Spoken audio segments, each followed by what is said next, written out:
The draft is over, and it's time to go back and revisit the 2025 NFL Draft Class. Welcome on in to another edition of the Love of the Star podcast. We really, really appreciate you hanging out with us here on Odyssey and wherever you get your podcast. Zach Wolchuk, Bowl winning scout, Brian Broaddus. Brian, it's always a weird feeling for me after we're just grinding away. And we started earlier this year with the way the Cowboys November 1st, which maybe that's a new thing for us. Maybe that's what you want to do. We kind of worked out for it.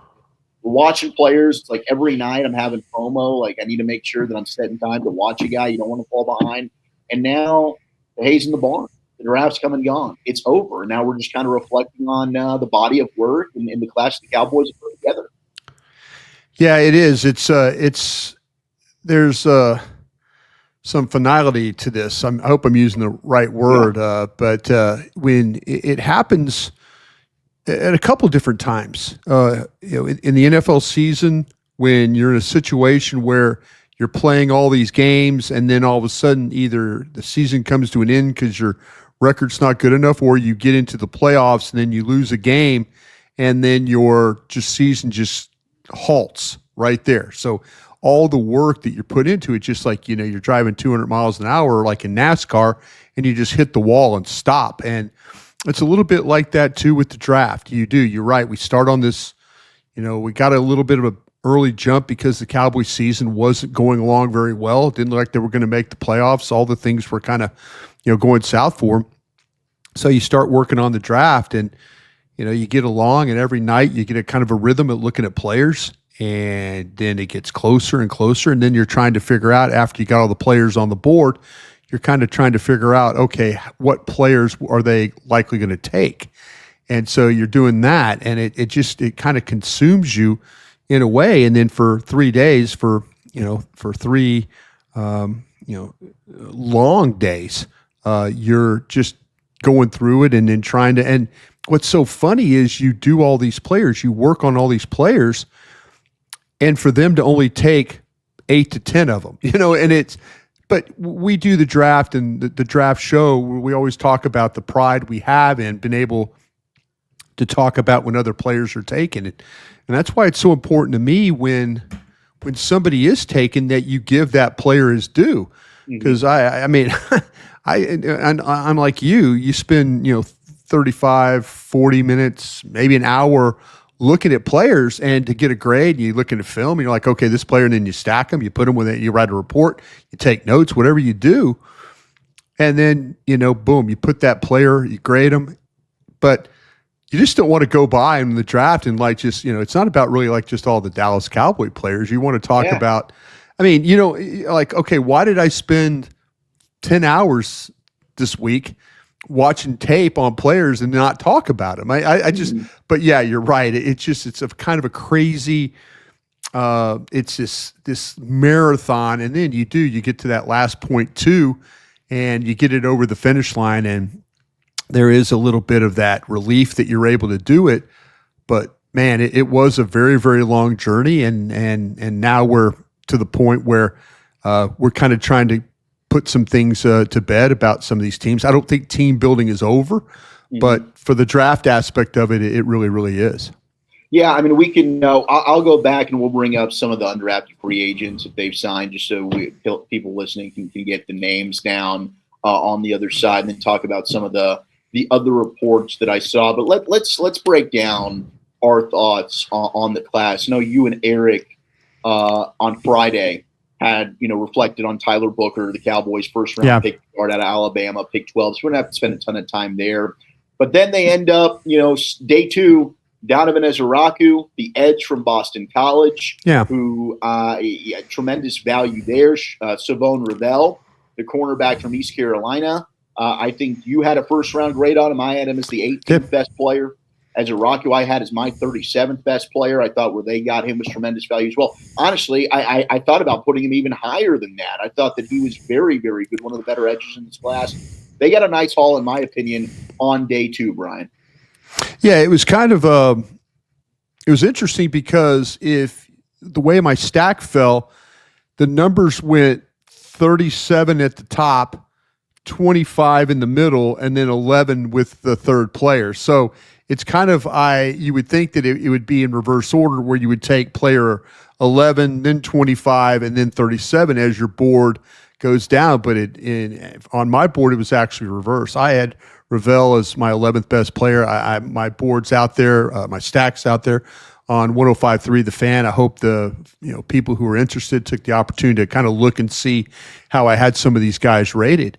But yeah, it was with Booker at 37 on my board, and then Donovan at 25 and Ravel at 11. If you're the Dallas Cowboys, and I mean, I should say, looking at the Dallas Cowboys, for them to get 3 players inside of 37 for me, man, I can't say anything but some positive takes from that. With the way that fell for the Cowboys. So from my evaluation standpoint of it, job well done for those 3 picks. Yeah, and we made the point over the course of the weekend, and those of you that hung out with us on 105.3 The Fan and DallasCowboys.com, we love you. We appreciate you for that. But, I mean, they stood to their grades. They went B, A, and sometimes – I'm not sure when they say best player available, they're actually going to do that. I don't know that that's how it went with Mozzie Smith. I'm not sure what Tyler got, and maybe he did. Maybe they had these players graded way higher than we do. I mean, we all. I think this draft was such a clear reflection of how people see players differently. Like when you look at some of the guys that went undrafted, Isaiah Hudson from UCF. Yeah. I mean, I had a 4th round grade on him. Seth McLaughlin, the Ohio State center. I know you had him high as well. I had a 3rd on him. These guys went undrafted.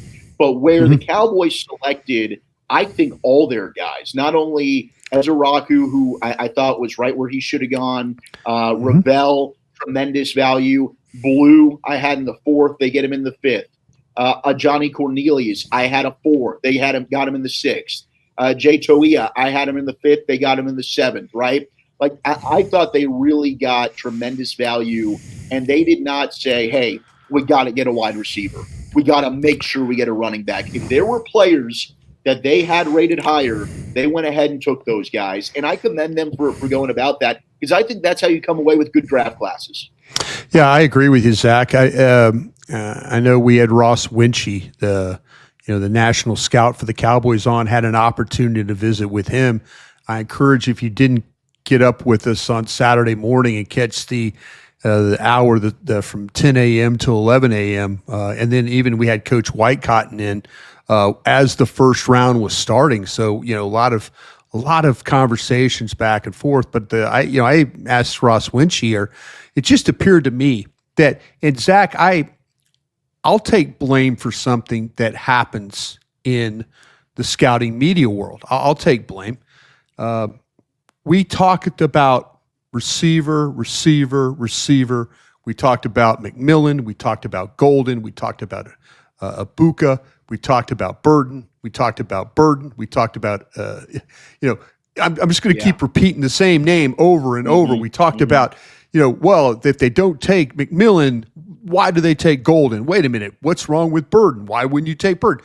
We went really wide receiver heavy. And I think a lot of people, and the Dallas Cowboys will admit it too, that, Stephen Jones said, hey, we could be looking for a second receiver. Well, to them, maybe looking for a second receiver was the 4th round grade or the 2nd round grade they had on Jonathan Mingo. And I know myself, I said it on all my platforms, that they're going to tell us that they're okay with Mingo and Tolbert and Adams, and they're going to be fine. And maybe they add some, but it's not necessarily have to be from the draft. And so once McMillan went off the board, then everybody's hopes, everybody's dreams that wanted a wide receiver were like, well, here we go, Golden. Here's the pick. It's going to be Golden. No, they drafted their board. We talked about the number of players between McMillan and, say, that last receiver, whether it's Golden, Abuka, whoever it was. There was a gap. And in that gap were guys like, it was like Booker the guard. Mm-hmm. Me was talking about it so much, not really focusing on the guard, even though right guard is something they have a hole at. That is a hole, receiver, second receiver. It's just the way that we talk about it, and people get conditioned that way. So then when it actually doesn't happen, now we're like, damn, why did they take Golden? Well, they didn't take Golden because they thought Booker was a better player on their board. That's why. Their stack reflected that Booker was better than Golden, better than Ibuka, better than Burden. Sure. It wasn't going to be. It never was, in my opinion, going to be McMillan and then Golden. It never was going to be that. It was going to be how close is he stacked? Are the tags touching? No, the tags weren't touching because they obviously had a gap between. They drafted their board, and that's the kind of thing that we don't give them enough credit for. We don't, we're always worried about Jerry coming in there and, oh my gosh, Shedeur Sanders is on the board. Look out.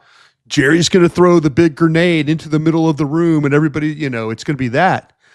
But talking to Ross Winchie, you could tell by his reaction when I asked him the question, it really was. They didn't set their board up in the way of needs.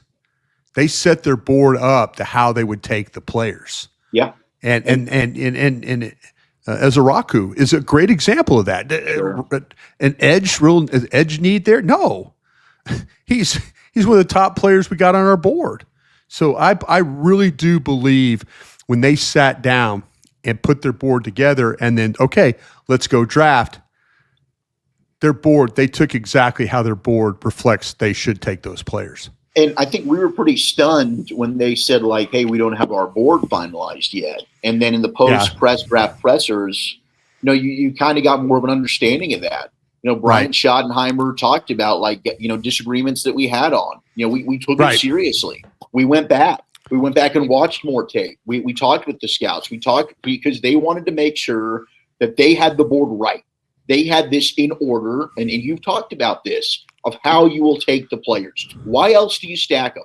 Why do you put in the work if that's not the order in which you're going to take the players? Right. And I think they did an excellent job, and we're going to see here, in Brian Schottenheimer's tenure as the head coach, we've talked about that. Like, Mike McCarthy didn't have a background of being involved in the draft with the Green Bay Packers.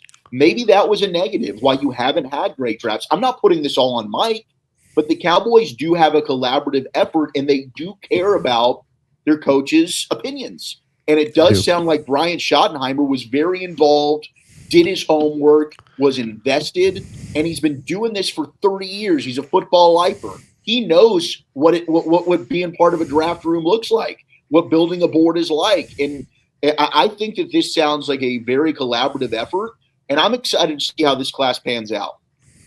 Yeah, I am too. And, what really gave me encouragement was the fact that initially Brian Schottenheimer said, hey, the scouts are the ones that do this 24/7. We're just going to be a part of it. And then you get Jerry Jones saying, well, I want the coaches to step up and say things. Jerry's used to that. Jerry's used to coaches stepping up. Now you got to learn which coaches can scout and which ones can't.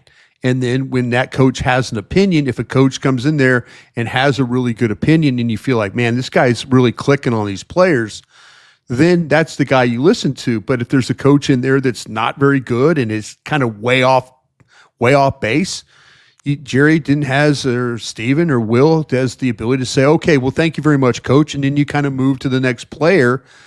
But you got to know who can, and it's a brand new group. The thing that was impressive to me was the enthusiasm which these coaches, when you were listening to the audio with the conversations that they have with these players, and it really was the coaches appeared more excited than some of the players. The players were just like, oh, well, thanks, coach. Dream come true. Oh, so happy, going to work hard. Matt Eberflus. really excited about having some of his players. When you look at the offensive line coaches and how and the coordinator and with Coach Adams and how he's, hey man, come in here, be ready to work. Just enthusiasm. The secondary coaches, the linebacker, everybody was enthusiastic about having these kids come in and play for them. And I take that as a very positive thing. But I really like to say we'll know in 2 years whether this all worked out, whether it was the right direction they took. I'm sure we'll monitor what's happening, in Green Bay with, that receiver up there and how he plays. And, was it the right decision playing the guard? Will Tyler Booker come in here and be that guy that plays, 10, 12 years for you at guard? And everybody talks about, boy, what a great career he had. I mean, we just ushered out a Hall of Fame guard. And I'm not saying this kid could be a Hall of Famer, but I'm saying you've got a guy on the left side that is a Pro Bowl player there in Tyler Smith. Now you put Booker on the other side. BB will continue to grow. These things are helpful to Dak Prescott. The front of the pocket will be very helpful to Dak Prescott. Nothing against Brock Hoffman. For me, Brock Hoffman for 4 or 5 games, can dig it. Brock Hoffman for 17 games, I'm a little bit more nervous about that. But I have a better feeling about Booker at 17 games and playing that right guard spot and being ready to go and playing at a very high level. You are listening to the Love of the Star podcast. The Love of the Star is an Odyssey podcast. You can find it on the Odyssey app or wherever you get your podcasts.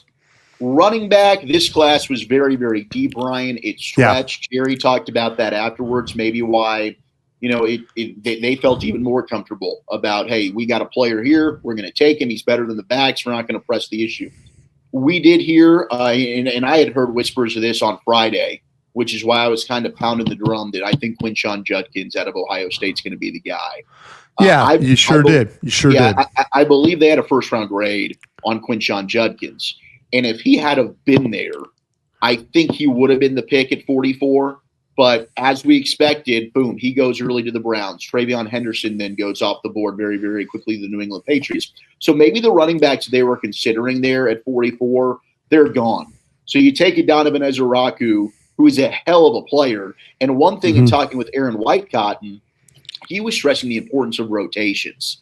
So that also, I think, gave us some insight why they were considering Walter Nolan, the defensive tackle out of Ole Miss, even as high as 12, because they're looking at trying to keep these guys fresh and rotate. And Ezeraku, I think, certainly can spell Micah, Marshawn Nealand, Fowler, Sam Williams, like all these guys will have the opportunity to rotate in and out. But what do you think now about that running back room? They get Jaden Blue, the running back from Texas, maybe one of the most explosive runners, period, in the drafts, can score from anywhere on the field. And then they double dipped with getting Phil Maffa, who is a good tandem back there. The bigger back, bruiser, can go up the middle. Brian Schottenheimer said they think they can do a lot of things that Clayton Adams did with James Conner in Arizona with Maffa. How do you think about the way that running back room looks now after the draft? Yeah, you know what? The selfish side of me really, really needs to study Maffa more. And if you're reflective on my board, you'll see Maffa's not on my board. The 235 players, Maffa was not one of my guys. So now it's upon me to go back and look at him. Now, you can look at some of the cut-ups and see he looks like a very physical back. He looks like a between the tackles type of a back. There's plenty of games I can evaluate him on. Me personally, now the selfish side of me was kind of in a mode where I was very hopeful. I was very hopeful that maybe, okay, I love the pick of Blue. I really, really do love that pick. And I think I love his explosiveness. I think he's when you watch him catch the football, his ability to, when he's in space and his ability to make people miss, he's going to make people miss. He's probably not going to run through a lot of arm tackles. Not that type of back. But you get him one-on-one, he is going to make somebody miss. He is going to get positive yards. He's going to explode. He catches the ball very, very well. You could use him in a lot of different ways. Look at the Clemson game. A couple of touchdowns. They put him out in space, threw him the football. He's a weapon out there for sure. the selfish side of me really, really was hopeful, that they would be able to draft somebody like Allen from Syracuse. That's, and Allen, you had three backs that went in the 7th round, if the way that it kind of played out there. When you looked at, you had Martinez from from University of Miami, Smith from SMU, and then Allen from Syracuse. So the selfish side of me was hopeful for something like that. We'll see how Maffa plays. I can't put any judgment on him because, again, just kind of cleaning up my board today and looking at some things, I need to go back and look at him and see kind of, okay, this is how he fits. This is what he's able to do. They're going to run in between the tackles, but they clearly have in Blue an explosive player when you watch him play. That there is no doubt about the ability to like I said, to run outside, to maybe bounce them outside, to make them miss. He does have some inside run ability, but a lot of his stuff is to the edge and then to the corner and then go. He just crushes angles with his speed and that ability to catch. So, good for the Cowboys. Maybe they pair him, with Sanders and then Williams, who are currently on the team. Maybe that's, and then we'll see with Moffitt how that all kind of comes together. But I really, really do like the pick with Blue there. Yeah, I'm with you. They needed explosiveness in playmaking. Yeah. And outside of Kevontae Turpin, Blue's probably the most explosive player they've got now on offense. When you look at him being able to, he really can. He can take it to the crib from any spot on the field. The one thing, and I did ask him about it when we got him on, because I think that it's probably the biggest knock, is 7 fumbles in 2 years, and he had 4 last year. Yeah. He's got to figure out the ball security. But otherwise, his ability as a receiver, but at 5'9", I think he does – he runs in between the tackles better than I think we probably give him. 196 pounds, yeah, 196 pounds. This is not a 5'9", 182 guy. This is 5'9", 196 with some thickness to him, some powerful lower body ability, and then able to but his ability to make people miss. That you'll see plenty of times where he gets one-on-one, maybe even behind the line of scrimmage, he gets one-on-one, and that defender's like, oh damn. And then now it's a little shoulder fake, and then boom, he's gone. He watch the Clemson playoff game. They get him out in the flat, and it's like they got the Clemson has a guy in coverage, and he just nods him to the inside, and then bam, once he nods him, there's that separation. He goes past. So yeah, I would have loved, the selfish side of me would have loved to have like Allen and him together, because to me, but Maffa is a big guy, and maybe he'll be that guy that you hand him the ball and he'll be playing downhill and wearing people out that way. Need to study him to kind of get a better understanding of that. And he played through a shoulder injury last year at Clemson that he ended up getting fixed postseason. But he is a guy, one cut, you go up the field. Yeah. So I can kind of see the vision there when Shotty was talking about, how James Conner was used in Arizona under Clayton Adams. I can see the fit there with Phil Maffa, no question about it. I think the one pick and that I did have probably the most pause on was Shamar James, the linebacker from Florida. For me, I don't know if there was another one that you had. I think you and I probably saw him the same way. And I'm confident because of Matt Eberflus and his background of being a linebackers coach, that he sees the player and says, hey, these are things that I like that I can work with, and I can help him round out his game. Because there are traits that I see with Shamar James. Big-time recruit coming out of high school, chose Florida over Alabama, team captain, certainly a well-rounded athlete, was a 3-sport athlete going back to high school. I just saw a little hesitancy when I watched him play. He moves really well. He can blitz. He's good downhill. But I just didn't see a guy that ran through traffic particularly well. He can drop into zone coverage. Just was a little bit stiff at times in the lateral agility. And I think that's the instincts, right? That's just that's not having the feel and the awareness. but he certainly is a guy that I see at 6'1", 222. I know if you look at an RAS score, he didn't test great. The film shows a guy that moves well.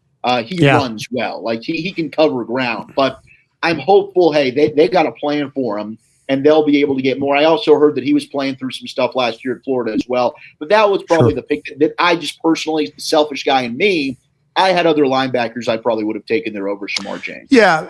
I think to me that, the questions will come up about the instincts with James as a player. And, me personally, I see a straight line guy when he runs. Yeah, downhill, but straight line.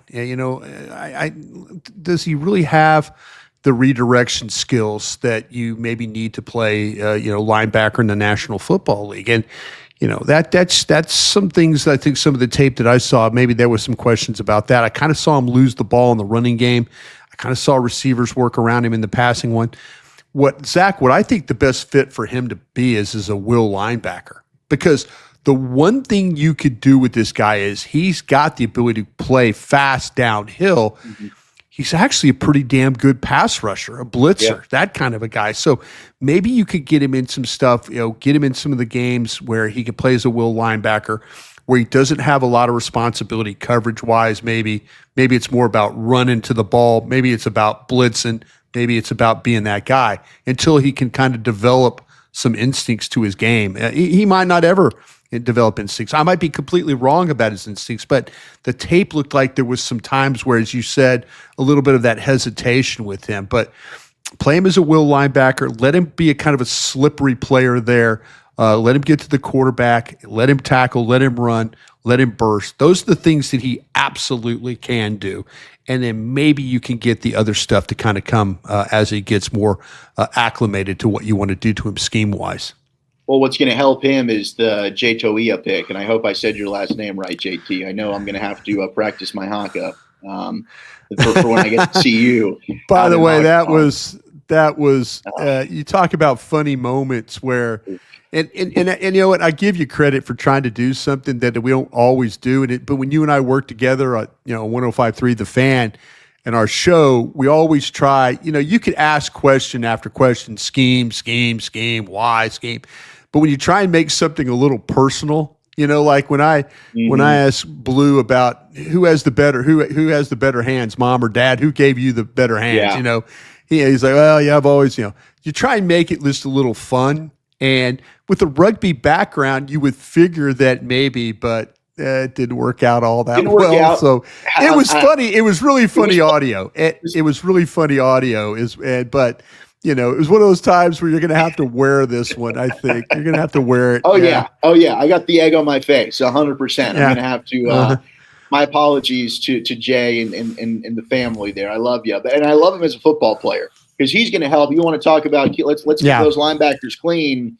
Jay's going to do that. I mean, he's a true nose, the hustle and the effort to get him where they got him. I was really, really excited. They needed somebody that could really back up Mozzie, and that's a dude that can do it. It's 6'2", 342, but he can also go ahead and be disruptive and go upfield as well. Yeah, I think you got the guy absolutely right. I mean, you see him, when you watch him play, his first initial contact is a powerful one. And you kind of see blockers get knocked back. And he's got really good power. He's got really good strength. He's not the longest armed guy, but you see him kind of fight a lot of different blocks. He's got that nose tackle thickness to him. And he'll battle all kinds of blocks, like I was talking about, the ability to penetrate, cause problems. The thing that kind of gets him thrown off his game a little bit is if he has to start, stop, then restart, he's likely going to get stuck, along the line of scrimmage. If he could keep moving and keep the momentum going forward, he's got a really good chance to be a part of the play. I kind of feel like the wider that teams go on him, and I mean wider if it gets all the way outside the tackle box, there's going to be some times where he's just not going to be able to make that play. But he could force that play to other people. He's not ever going to have huge sack numbers. This guy had 2 sacks in 3 seasons. Yeah. So it's going to be about power. It's going to be about holding up the run. He needs to play in a scheme where he could be like a head-up nose right on the center. We've seen where centers have had problems with big guys right on their nose. Remember Tyler Biotish, and how he had to deal and the snap and how that affects you. But he needs to play as a zero technique head up or play as a one, but he will surprise you with his athletic ability. Then you got a King Basote late in the 7th round, just adding to the defensive tackle depth. They got an offensive tackle earlier in a Johnny Cornelius, which is interesting. We made the note, like they announced him as a guard. I do like him tackle, but maybe they do have a plan for him to kick inside and play guard. Yeah, he's got some interesting traits to him. But when you watch him play, man, his feet are really, really good because there's times where he likes to headbutt. He's if you don't have confidence that you're going to be able to hit and extend and sit, with a guy, you headbutt him, you get him to stop, and then you get underneath him. But his feet, like he'll put himself in some wild positions where it's like, he's about to get, and then next thing you know, he scrambles back and his feet get him in position to make a block, and then the ball, from our quarterback there is gone. Dylan Gabriel is there, and then like, oh no, it looks like there might be some pressure. He recovers. Dylan Gabriel throws the ball, and then it's up the field in a big play. So he's, the guard aspect of it, I wonder if it's more about some of the stuff we talked about with the outside zone stuff, maybe the pin and pull stuff. Maybe they're thinking about him. You have Booker, who is kind of Booker's got athletic ability, but maybe not to the point of like you want him just pulling a ton. He can pin. What I'm saying? He can pin. We can have Cornelius pull. Or exactly. Tyler exactly. Pull. Yeah, and this could be very well. Cornelius could be battling for one of the swing tackle spots. We'll see with him and how that all kind of plays out. I do, like I say, I like the kid because of the athletic ability, and I think that's important. I've been wrong, and I say it a lot about these guys that kind of lack power, these tackles that lack power, and they're able to, but a lot of these guys have stepped in the league and played at a high level, being really good athletes, but not being very, very strong. He kind of falls into that mode. I hope he's not one of these guys too. We've seen it a little bit before with Ball, Matt Willetsko. Sure. They don't figure out a spot. And now, they're playing tackle. Now they're playing guard. Now they're out the building. We need to kind of get that. If he's really good at one spot, let him play that one spot and let him develop if he can. Last one before we get into the mailbag, Savon Ravel, maybe might be our favorite. I mean, where they were able to get him. Both of us he was the highest rated player, I think, for both of us that they drafted. The corner from East Carolina. The reports are good. He should be ready for July. They might start him on the PUP list, but I'm hoping we get to see him out there at training camp in Oxnard. But this could absolutely be one of the steals of the draft if this guy's able to reach his potential. Yeah, the really positive thing for me was that Dr. Dan Cooper did the surgery. That's number one. The second thing is he was working out in Dallas and rehabbing and being a part of that. That's two. Third thing is he's about to meet Britt Brown. And Britt Brown is one of the best in the league when it comes to working guys back into shape, working guys back into prime ability to play. And matter of fact, I got a text from Britt asking about the kid, and I'm like, listen, this kid is super, super competitive. He's super tough. He wants to be good. Don't worry about him. You just you work with him, and his job is to try and bring these players back. He's worked with Dak here when we've gone to watch when we've gone to work, whether it's I do the Cowboys break or the draft show, you walk past the glass. Dak and Britt Brown are out there on the field, and Dak, doing these hop steps and quick movement stuff, and you're like, okay, that looks good for him there. But that's the kind of guy Britt Brown is, whether it's Overshone, bringing those guys back. I mean, he's found ways, Bland, he's found ways to get these guys back, And listen, people are probably out there going, well, damn, Brian, what happened with Diggs? Jerry Jones even admitted that Diggs was not serious about his workouts getting ready last year. That Jerry Jones said that he's like, listen, Diggs needs to, and Diggs does. Diggs needs to accept that and not wait till right up till training camp to like kind of get his motivation to be going. If you work with Britt Brown will get you going to where you need to be and a little bit ahead of schedule, and then boom, you're back to playing games. But Ravel, he's going to, like I say, Britt will try and do everything he can to get you back. If the player has the same type of desire to come back and to be ready to play, Britt will get you back. So I'm thinking that Dr. Cooper doing the surgery, Britt doing the rehab, now handling that rehab is going to be very, very good for him going forward. You are listening to the Love of the Star podcast. The Love of the Star is an Odyssey podcast you can find on the Odyssey app or wherever you get your podcasts. Let's wrap things up with the Dean Julia mailbag. Some questions here for the Super Bowl winning scout Brian Broaddus, myself, Zach Wolchuk, and I think the number one question we got, and it was for a lot of people, from a lot of people, Dean Julia himself and several others, but what the hell is the plan here at wide receiver 2, Brian? Yeah. Well, I apologize to everybody who's asking for wide receiver 2 because I talked about a lot of college players and mainly, whether the name was McMillan, Golden, Ibuka, Burden, talked about a lot of those guys.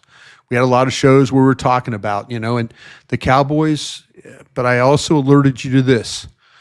If they don't take one, they're going to tell you that, hey, we're cool right now with the guys we have. Now, there was some whispers. I think Todd Archer posted something before I came on, before we're taping this show. I think Archer mentioned that Dallas was trying to work a trade with an NFC North team for a receiver, and that didn't go through. Maybe that's what Jerry was talking about. We'll see. Are there guys available, veteran receivers now? Are there guys, with like Jameson Williams at Detroit? Is Detroit like, listen, we just don't want the guy. We'll move on. We'll take a 2026 third-round pick and away we go. Or is that a fourth-round pick now? There's names out there. I would not be opposed. I would not be opposed to Amari Cooper coming back here and playing for the Dallas Cowboys. Sure. Now, I don't know if Jerry Jones and Stephen Jones are on board with that. Maybe there's too much water under the bridge there, but I wouldn't be opposed. Keenan Allen's a name. I think you're going to start to see some movement for some of these guys. But like I warned you though, or warned the fans, they're going to tell us that they really do like Mingo. They're going to tell us they really do like Tolbert. They're going to tell us they really do like Flournoy. But we're all in our mind like, yeah, but you keep telling us that, and Tolbert hasn't stepped up, and Flournoy, yeah, so that's kind of where we're at right now. Do they have a plan? Do they have something in place? They drafted their board, but they might have an idea of one of these on the street guys, the Keenan Allens I mentioned, trading for Williams. They might have a plan for that to bring somebody in, a veteran that can compete. And that's how they will address that. But I said it earlier, Zach, I take blame because I talked about receiver almost every single day. Every day we talked about receiver, and to them, they feel okay about the receivers, but we'll see if they, in fact, say, okay, we feel good enough, but let's add one more piece to it right now. Yeah, and to Todd's report, I mean, it is, if you're just connecting, I mean, it's very possible and very likely that George Pickens might have been the guy that they were talking about there. Yeah. I'm happy that did not happen. It's not that George Pickens isn't a good player. That's not what, if Brian Schottenheimer and just going by this draft, the right kind of people, the culture that they're trying to build, guys that love football. I don't know that George Pickens doesn't love football, but every week it seems like there's something going on with this guy, whether he's getting in fights with fans or in teammates.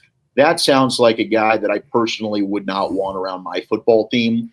And I'd rather look in a different direction. So, hey, maybe down the line it happens, but I wasn't upset to hear that it didn't work out with George Pickens. And maybe there's some other names they could go ahead and look for a wide receiver. To all the ones that you mentioned, they did sign undrafted free agent Trayshawn Holden, wide receiver out of Oregon, who now reunites with his position coach in college, Junior Adams, who's the new Cowboys wide receivers coach. He was an all Big Ten honorable mention, 718 yards, 5 touchdowns, 6'2", 205. Watched a little bit of him today. This is a guy that can give you something after the catch. He does have some stretch the field explosiveness, big body to his game. Josh Kelly, wide receiver out of Texas Tech, that I know my brother-in-law is super pumped about, thinks he could end up making the team, was over 1,000 yards this year. But we'll see. I mean, they've hit on some of these undrafted free agents. They have. Who knows if one of those guys ends up emerging? And I know that's something that, hey, we got to see it, right? I'm not going to get like overly invested in saying that's your wide receiver too right there. But yeah, I mean, it'll be interesting. They got competition. It'll be a battle, and somebody's going to need to step up, or else they just won't have a very good wide receiver room, and we'll talk about that in the 2026 draft. Well, they need to address.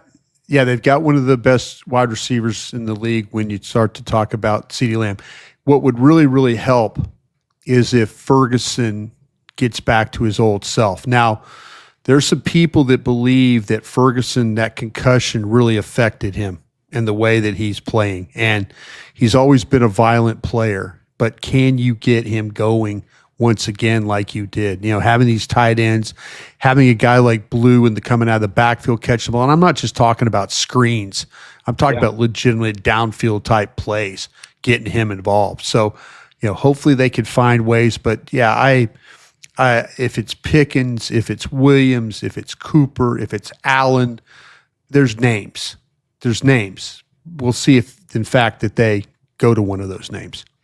One last question. Let's get to, I think it was Kovacs here had a question for us, if I could go back. He did say great job during the draft.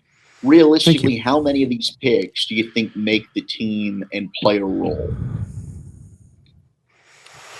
I really do like what I've seen. We'll see with the defensive tackles, you know, with those one techniques, will both those guys make that, you know, will they both make the round? It's something that there'll be some competition there for that. I think that you look at, of course, the top 3, I think, are clear. We'll see with Maffa. How does that go? Is there somebody that, you know, is it too much for him? Is it just he's like, oh, he's just a back that is kind of just straight line, and you know he really doesn't do anything else. He doesn't help you on special teams or anything like that. So once you get past it, start doing day 3 stuff, you know, that's could be a little bit of a challenge. But I really, really do, like I said, I think with Ravel, if he could come back this summer when you get him in a training camp and he could help as a corner, as a Raku, as a rusher, you know, can see that. You know, Booker, of course, will likely start at right guard. Now, Blue's fitting in. They found a role for him. Man, they're handing him the ball. Man, he looks good. But we'll see about those others that were selected afterwards. Those are the ones. Dallas really kind of does something that's, you know, they believe in that cheap help, and they tend to protect their draft that way. So we could very well see all these guys make it, and then guys that maybe didn't cut bait or didn't do, or that other drafted guys from 2 years ago or 3 years ago, now they just go ahead and move on from. They're no longer part of the equation. Man, we got some guys too, like, for example, Thomas, the guard from Louisiana. Yeah, Nate Thomas. You know, here's a guy that had some promise to him coming out of. Did he have the type of season in the shadows where he was working out, he was getting quicker, or did he just happy to be on a team and didn't do anything, and then he gets himself cut? So I would say that guys like, you know, TJ Bass, guys, you know, that have played some roles, might be pushed aside for a guy or two that they feel like, well, here's a little bit younger guy, here's a little bit cheaper guy, and maybe a guy has a little bit more ability So there's some of those guys. John Stevens, the tight end. Will he factor in? So yeah, there's a lot of moving parts, a lot of guys behind the scenes that we that had injuries that are now going to have to try and come back. Will they be in the mix? That really affects. But the guys who have been here 2 and 3 years that really haven't done anything. I hate to say this, Deuce Vaughn. Here's a guy probably fighting for his spot right now because of some of the guys that they've added. Thank you very much, sir. I always appreciate it. Another draft down. Thank you for bringing me in. Did a heck of a job, man. No, you did a heck of a job, and I appreciate it. Yeah, thanks to all the hard work and all the folks there at DallasCowboys.com and 105.3 The Fan. All the folks, I really do appreciate. I do appreciate. I know if people listen to our show during the week, you and I would take over Krusty's Corner and give Gavin and Eric kind of a break, and we would have draft talk. We just and hammer out some of those names, but. I really do appreciate all your effort, and I appreciate the fans that follow along. Not only the fans of Dallas Cowboys, but the fans from all the teams that were part of that draft coverage. It's a real honor to be able to work for you guys that way. Likewise, man. You make it fun. Appreciate all your hard work. Thank you so much to everybody that rolled with us for those 3 days, and I continue to listen to Love the Star. Tell your friends, like, subscribe. We love you. Until next time, you've been listening to Love the Star and Odyssey podcast. You can find it wherever you get your podcasts. Hugs and hand pounds, everybody. We'll see you next time.